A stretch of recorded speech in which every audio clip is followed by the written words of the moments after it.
God is this, that religion, they all start in different places, they go in different directions, and they end up at different locations. So you can't say all roads lead to God.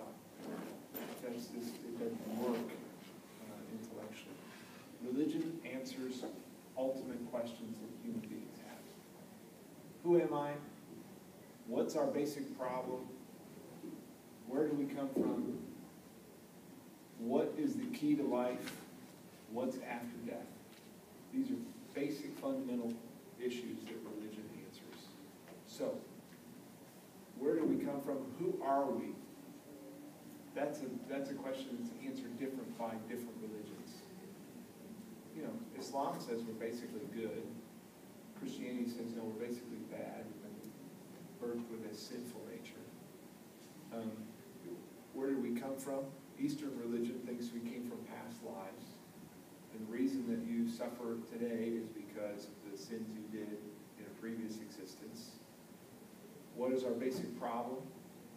Well, for Christianity, the basic problem is sin and separation from God. Eastern religions, it is basically ignorance, that you don't realize that you're just one with the universe. And because you don't realize that, you're caught in this cycle of reincarnation and continuous suffering. So how do you escape that cycle? Or how do you solve man's problems? The answers are different. Christianity, the answer is Jesus came and died for our sins. He paid the sacrifice for us. He bridges the gap between us and God. Islam, the answer is you need to follow the 5 pillars of Islam.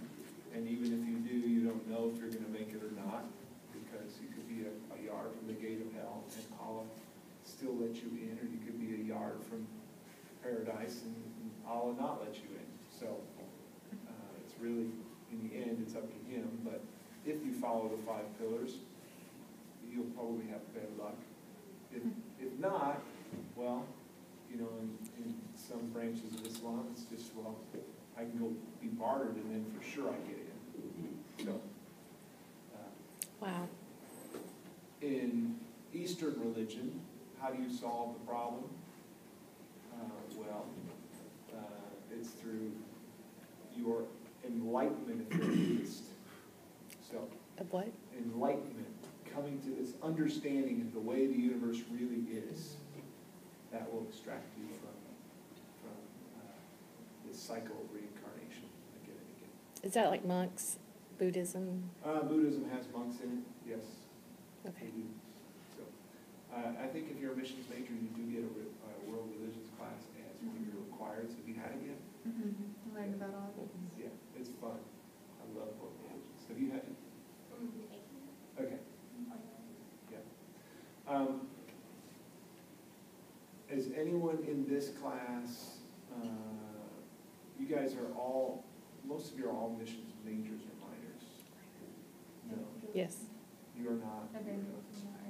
Okay. You are. Minor, yeah. Minor.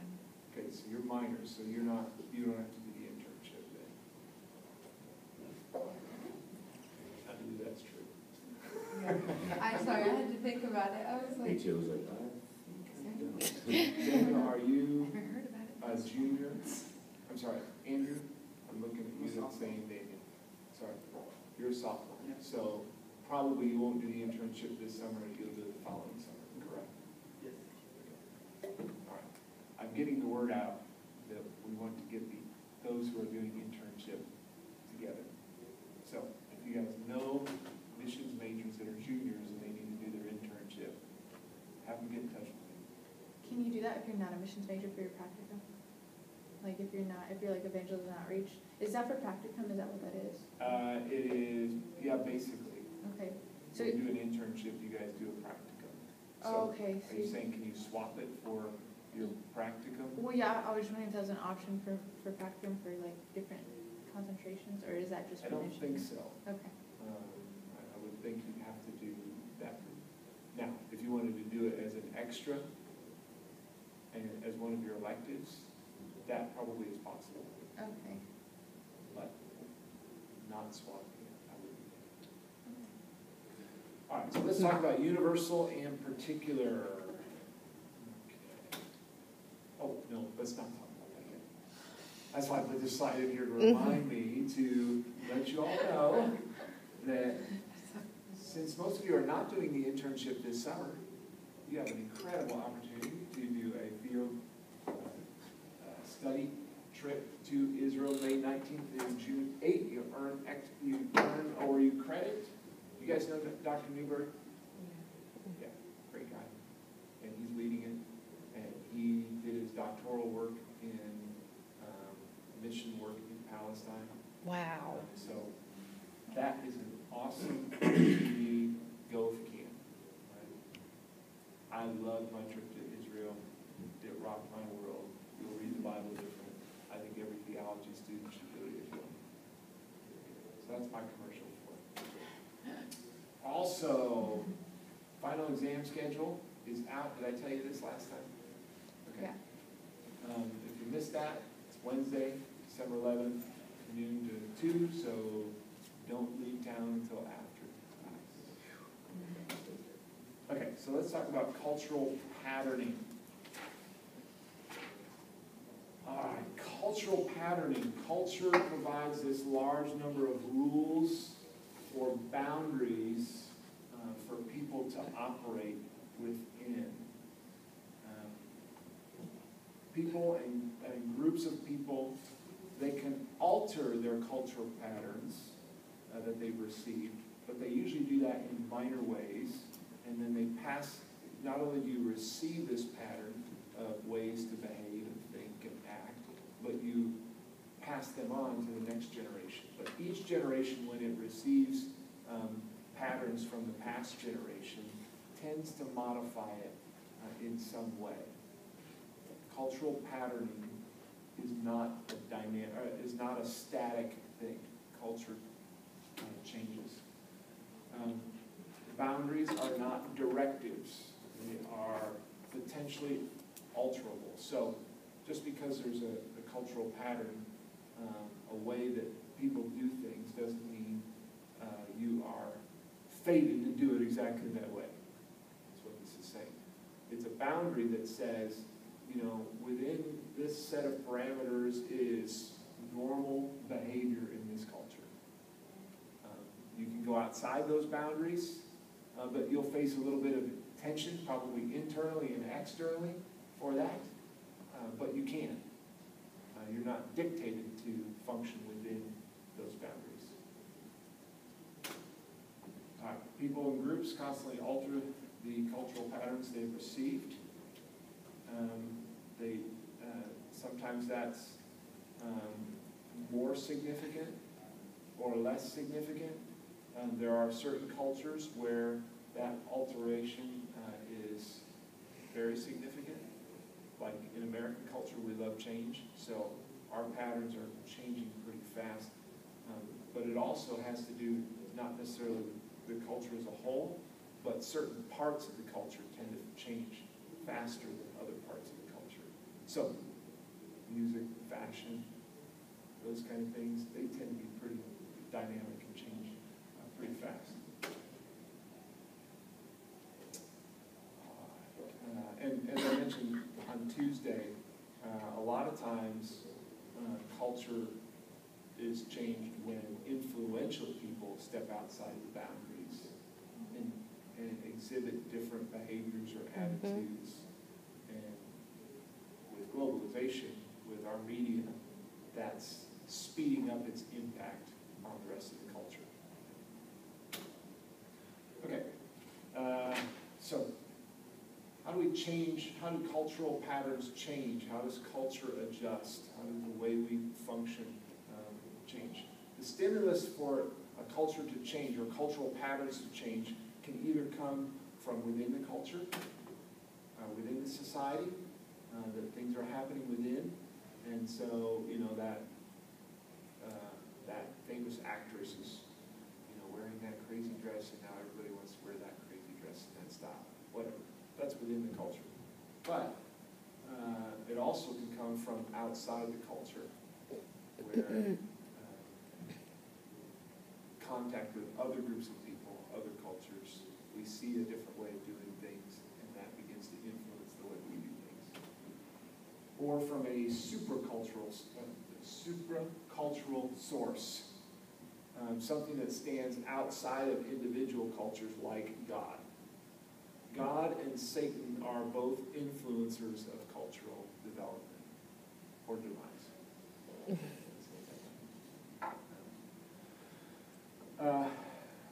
Sometimes societies look to outside cultures for answers to the way they should behave and act. And sometimes that becomes a cultural norm. Traditional cultures in the world today, in certain areas, certain aspects of their culture, sometimes are beginning to look externally for adopting new practices like Western medicine, different Western practices, business practices, those kind of things are being adapted or adopted by traditional cultures. And sometimes when they start doing that, within the culture becomes this value that if it's Western, it's good. Mm-hmm. And so it kind of speeds up this adoption process.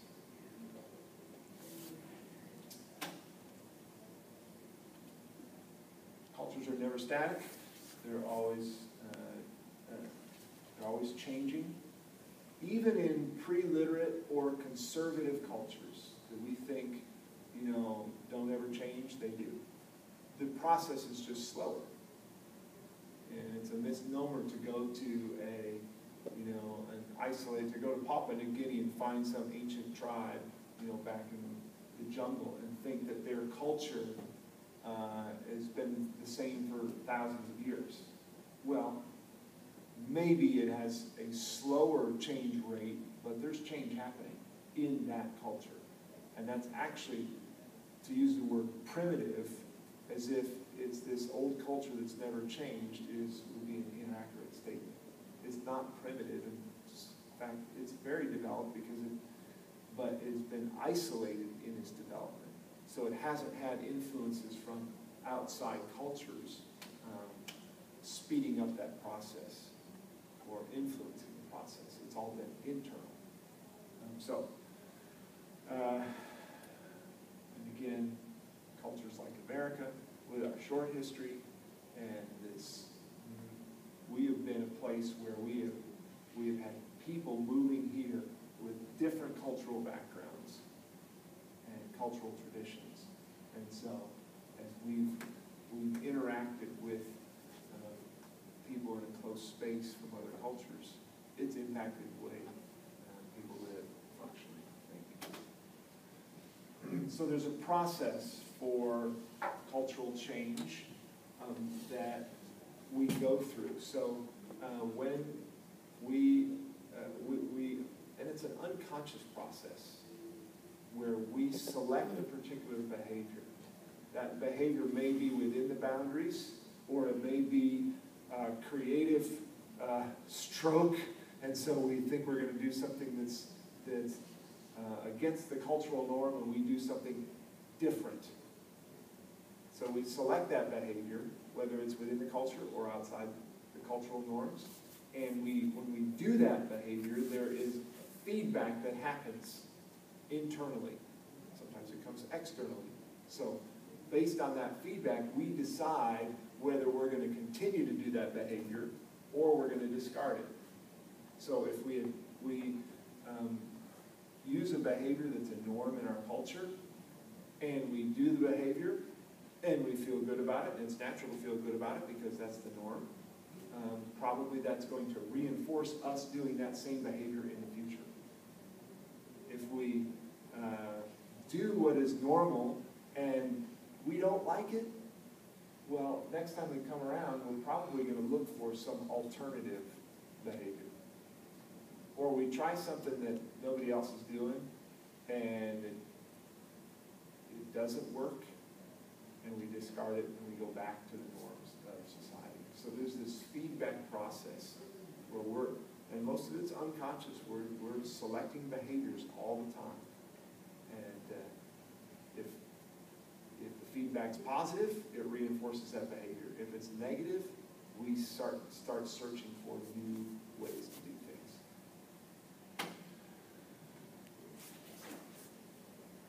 Cultural relativism. This developed in response to ethnocentric absolutizing. What is that? These are big words, right? All right. Ethnocentric, we talked about that before, where every culture feels it's superior to other cultures. And to absolutize is to feel like not only is your culture superior to other cultures, but when you go into other cultures, you believe everybody really has the same feelings and thoughts that you have. They just have denied them and function poorly in their culture. And so they're acting uncivilized. Wow. You know, but our standards and are not only the best, they're absolute. They really apply to everyone. And people should be functioning by those same standards. And so when missionaries have gone in centuries past to places where people had whole different traditions of the way they do life, oftentimes the approach was we've got to not only give them Christ, but we've got to civilize these people. In fact, they can't really be good Christians until they become civilized, which equals taking on my cultural patterns and forms of the way we do life. I feel it's that way in To church. say this culture is uncivilized and we're civilized is an ethnocentric absolutizing process.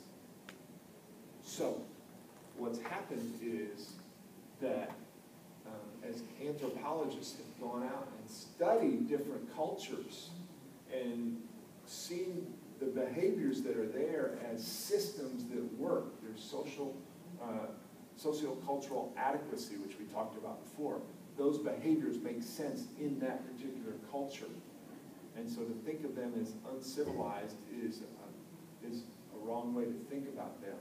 And then to watch Christians come in and try to eradicate all the cultural practices and make people worship in a Western way and act and dress in Western clothing and style and all of that, it disgusted anthropologists and really drove many of them away from Christianity and really caused them to really champion this term cultural relativism, that every culture is relevant for its setting and place, and no culture is better than another. But anthropologists tend to go in it's the pendulum. So they've watched Christian missionaries that have been ethnocentric over here, trying to create one common culture. And they've swung to the other side to say, not only is it relative, it works in its own setting, but we shouldn't touch it. It's all good. We can't make those cultural evaluations. And so we have to find the balance in the middle. Yes? Wait, I lost it for a second. Got it back.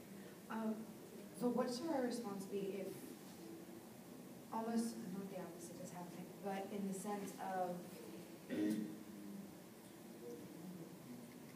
like, the people are trying to adopt Western culture and adopting the culture as a more godly type, thinking it's a more godly way of life.